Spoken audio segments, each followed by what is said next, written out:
और कुछ रोग कर्म के कारण होते हैं, कुछ रोग दोष के कारण होते हैं। दोष मीन्स हमने गलत खा पी लिया, कुछ भी गलत खाया। कुछ रोग कर्म और दोष के कारण होते हैं, दोनों मिक्स हो गए होते हैं। अब जैसे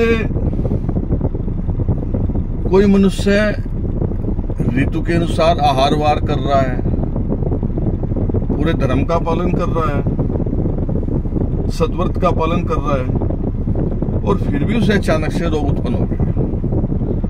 अब जैसे एक रक्तपित्त का रोग होता है, ये शरद ऋतु और ग्रीष्म ऋतु में होता है, और ये हो गया इससे विपरीत ऋतुओं में। वात रोग होता है, वो बरसात में होता है, तो कोई रोग वात रोग बरसात में ना होकर दूसरे ऋतु में आ गए, विरुद्ध ऋतु में रोग आ गए। तो ये सब कर्मजन्य रोग हैं, कर्म के कारण मिले हुए रोग हैं। जैसे आचार्य सुश्रुत वो कुष्ठ रोग को कर्म के कारण मानते हैं, तो वो कह रहे हैं कर्माणि पाप रोगस्य प्राहु कुष्ठ संभवता। तो संभव है कि कुष्ठ कर्म रोग के कारण आया है। इस जीवन में कोई गलत आहार विहार करेगा तो उसे भी आ जाएगा।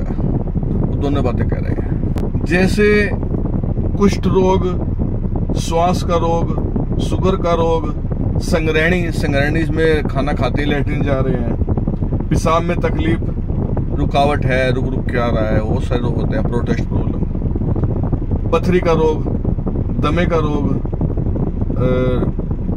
पतली लैट्रिन हमेशा बने रहना, बगंदर, ये सब पूर्व जन्म के रोग माने जाते हैं। इन सब की मुक्ति के लिए योग, दान, मंत्र, देवताओं की आराधना, गुरु की पूजना, गुरु का पूजा करें गुरु की, चंद्रायण व्रत, प्रायश्चित, ये सब बताए गए। अब जो पाप कर्म है, आचार्य चरक कहते हैं, जो पाप कर्म है वो लघु होगा तो क्षमा योग्य होगा, और यदि बड़ा पाप कर रखा है तो वो भोगना ही होगा। मैं राजेश तालान ब्रह्मचारी गुरु शिष्य परंपरा से बना प्राणाचार्य।